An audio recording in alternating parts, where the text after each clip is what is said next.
Welcome everybody to the seasonal diet, eating what our ancestors ate when they ate it, like we were evolved to do.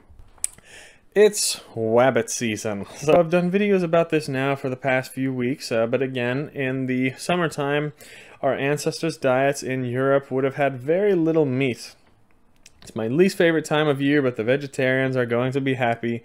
I usually like to take my diet tips from the keto and carnivore people and from a historical perspective, but these meatheads that need 200 grams of protein every day so they can make their gains, bro, they would not have survived back then either. They would have eaten all their livestock in the summer months and they would have starved to death in the winter. This is just the reality.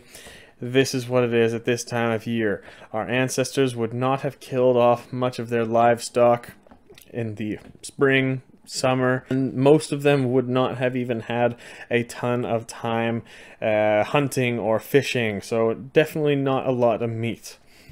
One exception though this time of year is the rabbit meat. Not only has rabbit meat been in traditional summer dishes all over Europe and is a valuable source of protein and other nutrients, humans actually would have needed to hunt and trap rabbits at this time of year just to save their crops that they were planting. Okay, they don't say breed like rabbits for nothing, right? Rabbits have massive litters multiple times a year and their populations grow like crazy. They would have gotten into our ancestors' crops, they would have eaten everything unless there was some sort of population control. They would have had to hunt them down and keep their numbers down. Now this goes actually for any vermin or animal trying to get at your crops or livestock.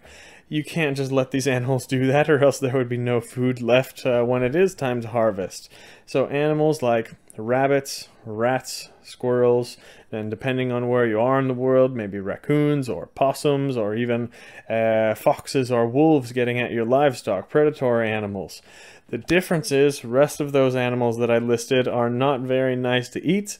Rabbits are pretty much the only ones that taste nice and have a long tradition in the cooking. So all over Europe, previously in history, this would be the time to set up your traps basically at the start of the day. Then you work on the farm and do your duties, whatever you need to do. And then in the evening, you check the traps. Or maybe you have a walk with your dog and see if your dog can catch anything. And if you caught it, it would be rabbit stew for dinner at this time of year. Not every day, but it would be a big time for rabbit meat all around these few months now. And a lot of European countries, and even some places in the US too, you can find rabbits in grocery stores in this season. So maybe not around me, but how about you guys? Are you eating any rabbits? How do you cook it? Is it in your grocery store? Let us know. We would all love to hear.